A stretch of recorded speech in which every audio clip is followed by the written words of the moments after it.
नमस्कार दोस्तों लंदन में काफी बड़ा प्रोटेस्ट चल रहा है। इनफैक्ट लाखों लोग सड़कों पर हैं। ये एंटी इमिग्रेशन आपको प्रोटेस्ट देखने को मिलेगा। आप देख सकते हो खबर, huge anti immigration rally in London, cops punched kicked by protesters. इसको थोड़ा सा हम डिटेल में समझेंगे कि एग्जैक्टली लंदन में हो क्या रहा है, लोग सड़कों पर क्यों उतर रहे हैं, जो राइट विंग है उनकी क्या मांग है, वो सब कुछ मैं आपको डिटेल से बताऊंगा। चलिए आगे बढ़ते हैं, लेकिन उससे पहले आप सबको बता दूं, आप में से जो भी लोग यूपीएससी की तैयारी कर रहे हैं हमारे साथ जुड़ सकते हैं। 2026 हो, 27 हो, 28 हो, हर साल के लिए अलग अलग बैचेस इस समय चल रहे हैं।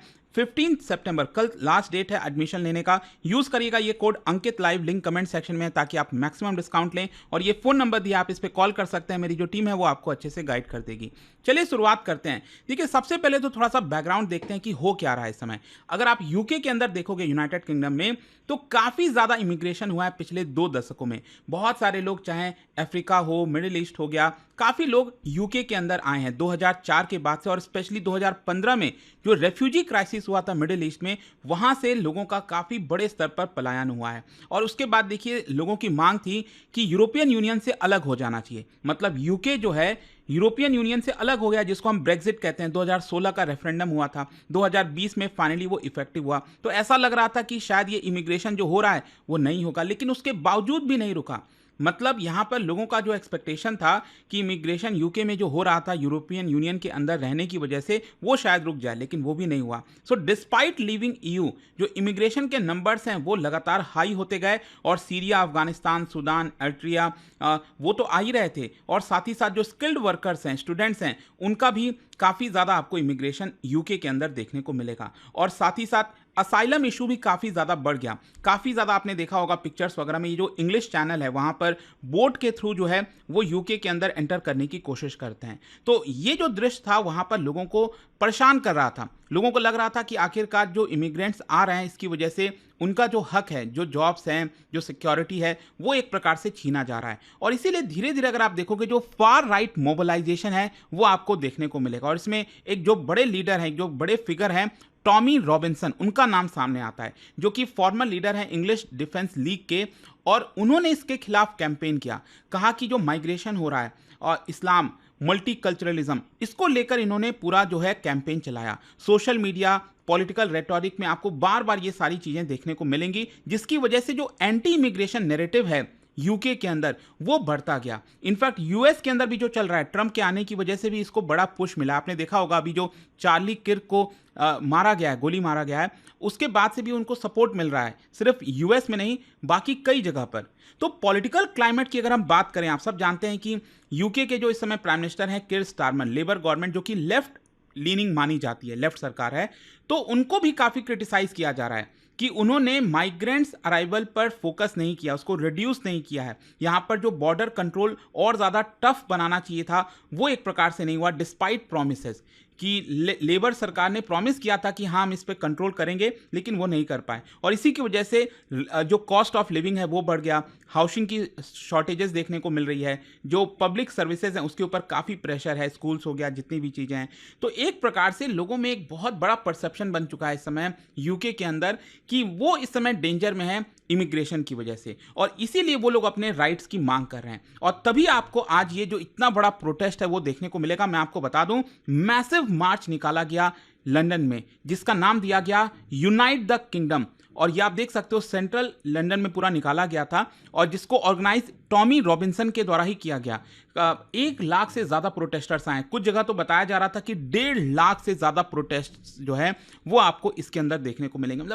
मतलब वहां की पुलिस, वहां की सरकार, किसी को अंदाजा नहीं था कि इतने सारे लोग सड़कों पर आ जाएंगे। और इसको बोला जा रहा है कि यूके के इतिहास में one of the biggest anti immigration protest है। और इसमें सिंबल्स और मैसेजिंग भी आपको देखने को मिलेगी। यहां पर जो यूनियन जैक्स हैं, सेंट जॉर्ज के क्रॉसेज हैं, अमेरिकन और इजरायली फ्लैग, वो भी इसके अंदर फहराए जा रहे हैं। अगर आप इसमें देखिए जो पूरा पिक्चर है, और कुछ जो लोग हैं वो मागा का हैट लगाए हुए हैं, जो मेक अमेरिका ग्रेट अगेन, मतलब कहीं ना कहीं उसको सपोर्ट कर रहे हैं। और साथ ही साथ send them home, protect our borders, इस तरह के नारे वहां पर आपको बार बार देखने को मिलेंगे।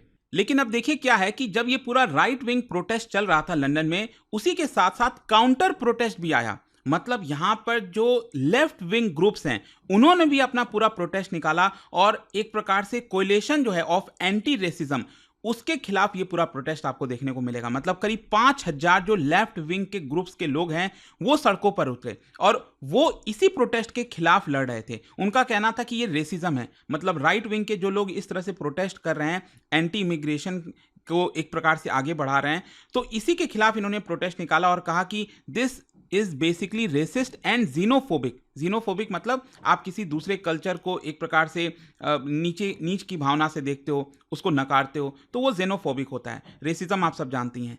तो इन्हीं सब चीज़ों के बीच क्या होता है कि पुलिस के साथ काफ़ी बड़ा क्लैश हो जाता है। मतलब कई जगह पर मल्टीपल कन्फ्रंटेशन देखने को मिला, बताया जा रहा है, जिसकी वजह से लोगों ने जो पुलिस का कॉर्डन है उसको ब्रीच कर दिया और पुलिस ने यहाँ पर कई स्टेराइल एरियाज बनाए हैं ताकि ग्रुप्स को सेपरेट किया जा सके। और इसका नतीजा ये निकला कि 26 ऑफिसर्स इंजर्ड हुए हैं। जो 4 ऑफिसर्स हैं वो बहुत ज़्यादा सीरियसली इंजर्ड हैं।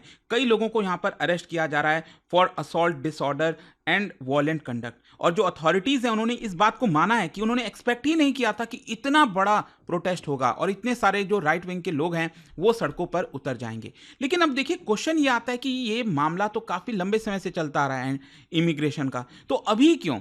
अभी क्या है ना कि यहां पर record level of asylum UK के अंदर आपको देखने को मिलेगा। हर साल टेंस ऑफ थाउजेंड्स ऑफ लोग यूके के अंदर एंटर कर रहे हैं और जो मीडिया कवरेज है उसमें भी दिखाया जा रहा है कि बोट्स के थ्रू जो है लोग इंग्लिश चैनल पार करके यूके के अंदर आ रहे हैं। लोग होटल्स का सहारा ले रहे हैं, होटल में जाकर अपने आप को छुपा ले रहे हैं। इकोनॉमिक स्ट्रेस हो रहा है, housing crisis, job insecurity, inflation, तो इसकी वजह से भी लोग परेशान हैं। उनका कहना है कि they take away our resources. इसका ग्लोबल इन्फ्लुएंस, जैसा मैंने आपको बताया कि यूएस के अंदर जो अभी इलेक्शन था, प्रेसिडेंशियल इलेक्शन, ट्रंप ने ये जीता, तो वो भी तो एक प्रकार से उसी को बढ़ावा देते हैं। वो कहते हैं कि इमिग्रेशन नहीं होना चाहिए। तो इसी की वजह से यूके के अंदर भी इसका बड़ा इन्फ्लुएंस आया है। सिर्फ यूके में नहीं, यूरोप के और भी कई देशों में, फ्रांस में, जर्मनी में, इटली में, वहां पर भी आपको फार राइट मोबिलाइजेशन देखने को मिलेगा। और जो करिस्मेटिक लीडरशिप है, जो मैंने आपको बताया ना, टॉमी रॉबिन्सन, वो एक हीरो की तरह सामने आए हैं, लीडर की तरह सामने आए हैं कि हाँ, यहाँ पर जो एंटी इमिग्रेशन के वॉइसेस हैं उसको वो आगे बढ़ाते हैं। तो इसी की वजह से अचानक से ये पूरा प्रोटेस्ट देखने को मिला। इसका रिएक्शन क्या है? देखो, सरकार की जहां तक सवाल है, जो प्राइम मिनिस्टर हैं यूके के किर स्टारमर, उन्होंने इस पूरे वॉयलेंस को कंडेम किया और कहा कि देखिए, इमिग्रेशन जो पॉलिसी है वो कानून के हिसाब से चलेगी, ना कि स्ट्रीट प्रेशर से। मतलब लोग अगर चाहेंगे कि स्ट्रीट पर उतरकर वो हमसे कुछ भी मनवा लेंगे, तो ऐसा नहीं होने वाला। साथ ही साथ जो यूके की सरकार है उन्होंने प्रॉमिस किया है कि हम बॉर्डर एनफोर्समेंट को और स्ट्रिक्ट करेंगे, लेकिन साथ ही साथ जो पीसफुल प्रोटेस्ट है उसके भी राइट को हम डिफेंड करेंगे। तो सरकार एक प्रकार से बैलेंस करने की कोशिश कर रही है। जहां तक पुलिस और अथॉरिटी का सवाल है, तो मेट्रोपॉलिटन जो पुलिस है लंदन में, उन्होंने एडमिट किया है कि उनको बहुत डिफिकल्टी आ रही है लार्ज क्राउड को मैनेज करने में। और उन्होंने कहा कि आगे से हम प्रिपेयर रहेंगे इस तरह के इंटेलिजेंस के थ्रू कि कितने लोग सड़कों पर आ सकते हैं। जहां तक सिविल सोसाइटी का सवाल है, जो एंटी रेसिज्म ग्रुप है पूरा, वो कह रहे हैं कि ये नेशनलिज्म को बढ़ावा दिया जा रहा है, कि राइट विंग के लोग इस तरह से सड़कों पर उतर रहे हैं और एक प्रकार से ये वेकअप कॉल है। क्रिटिक्स का आर्गुमेंट यह है कि ये जो प्रोटेस्ट है, इसकी वजह से जो हेट स्पीच है वो नॉर्मलाइज करने की कोशिश की जा रही है। लेकिन दूसरी तरफ जो राइट लीनिंग कमेंटेटर्स हैं, उनका कहना है कि ये लेजिटिमेट वॉइस है, हम साइलेंट मेजॉरिटी हैं, हम बहुत लंबे समय से चुप बैठे हुए थे, लेकिन अब यहां पर चुप नहीं बैठेंगे। खैर, अब क्वेश्चन ये आता है कि इसका ओवरऑल इंपैक्ट क्या होगा, इसका सिग्निफिकेंस क्या है। देखो, अगर मैं डोमेस्टिक पॉलिटिक्स की बात करूं, मतलब यूके के पॉलिटिक्स की, तो इसकी वजह से जो लेबर गवर्नमेंट है उनको और टफ माइग्रेशन पॉलिसीज लाना पड़ सकता है, जैसे कि ब्रेक्जिट के दौरान हुआ था। इसके साथ साथ यहां पर जो प्लेटफॉर्म है फार राइट लीडर्स के लिए, उसमें आपको एक बड़ा मोमेंटम देखने को मिलेगा और हो सकता है कि कोई नई पॉलिटिकल पार्टी जो है यूके के अंदर इमर्ज हो जाए जो एंटी इमिग्रेशन को सपोर्ट करती हो। इसके साथ साथ सोशल कोहेजन, मतलब कि यहां पर जो एक रिस्क है ना कि जो नेटिव कम्युनिटीज है और जो इमिग्रेंट्स हैं, उसमें अगेन एक बड़ा आपको डिवाइड देखने को मिल सकता है। यहां पर जो हेट क्राइम्स हैं, पोलराइजेशन है, वो भी यूके के अंदर बढ़ सकता है। इसके अलावा अगर आप इंटरनेशनल एंगल देखें, तो जैसा मैंने आपको पहले ही बताया कि ये पूरे दुनिया में बढ़ रहा है, ये सिर्फ यूके की बात नहीं है। और साथ ही साथ यहां पर डिबेट भी चल रहा है फ्री स्पीच को लेकर, पुलिसिंग को लेकर। मतलब एक बड़ा चैलेंज है ना, डेमोक्रेटिक स्टेट के लिए एक बहुत चैलेंज है कि आप कैसे चीजों को बैलेंस करोगे। आपको प्रोटेस्ट भी अलाउ करना है, एक डेमोक्रेटिक सोसाइटी में प्रोटेस्ट हक होता है। अगर आप किसी चीज का विरोध करना चाहते हैं साइलेंट तरीके से, मतलब बिना लड़े झगड़े, तो आप प्रोटेस्ट कर सकते हैं। लेकिन साथ ही साथ यहां पर आपको जो वायलेंस कई बार हो जाता है, उसको भी एक प्रकार से बचाना है ताकि लोगों को तकलीफ ना हो। इसके अलावा यहां पर क्वेश्चंस भी अराइज होते हैं कि अथॉरिटीज जो हैं वो फार राइट मोबिलाइजेशन को कहीं बढ़ावा तो नहीं दे रही है। तो ओवरऑल देखिए, इसका कंक्लूजन यही निकलता है कि जो प्रोटेस्ट है यहां पर आप देखो, प्रोटेस्ट देखने में तो लग सकता है कि एंटी इमिग्रेशन है, लेकिन इसका रूट कॉज क्या है? रूट कॉज ये है कि इकोनॉमिक जो है आपका सिक्योरिटी नहीं है, हाउसिंग की प्रॉब्लम है, कल्चरल इनसिक्योरिटी हो रही है। मान लो अगर यहाँ पर हाउसिंग की प्रॉब्लम नहीं होती, इन्फ्लेशन की प्रॉब्लम नहीं होती, तो लोग शायद यहाँ पर सड़कों पर ना उतरते। क्योंकि ये प्रॉब्लम्स चल रही है, इसी की वजह से लोगों को ये लग रहा है कि ये इमिग्रेशन की वजह से, एंड दैट इज वाई ये आपको पूरा प्रोटेस्ट देखने को मिलेगा। अब लेट्स सी यहाँ पर किस तरह से सरकार इस चीज़ों को डील करती है, बट आई होप कि ये जो भी कुछ हुआ लंदन में उसके बारे में आपको समझ में आ गया होगा। और जाने से पहले आप सबके लिए एक इंटरेस्टिंग क्वेश्चन है, यहाँ पर आप बता सकते हो कि इनमें से कौन सा समुद्र है, सी है, जो यूके के साथ बॉर्डर नहीं करता है। और इसका राइट आंसर आप सब जानते हैं, मेरे इंस्टाग्राम पर तो मिलेगा ही, वहां पर अगर आप नहीं हो कोई बात नहीं, टेलीग्राम से ले सकते हैं इसका सही उत्तर। और दोस्तों जैसा मैंने आपको बताया, अगर आप यूपीएससी की तैयारी कर रहे हैं, 2026 हो, 27 हो, 28 हो, किसी भी साल का बैच लेना चाहते हैं, लिंक कमेंट सेक्शन में है, यूज करिए ये कोड अंकित लाइव मैक्सिमम डिस्काउंट के लिए। और हमारे बैचेस के अंदर प्रीलिम्स, मेंस, इंटरव्यू सब कुछ की तैयारी कराई जाती है। इनफैक्ट प्रीलिम्स क्रैक करने पे पूरा फी भी रिफंड कर दिया जाता है, पर्सनल मेंटरशिप मिलता है, 18 बुक्स का पूरा सेट आपके घर भेज दिया जाता है। अभी भी कोई प्रॉब्लम है, दिक्कत है, ये फोन नंबर दिया हुआ है, इस पे कॉल कर लीजिए, मेरी जो पर्सनल टीम है वो आपको अच्छे से बता देगी, गाइड कर देगी, जो भी आपको प्रॉब्लम फेस हो।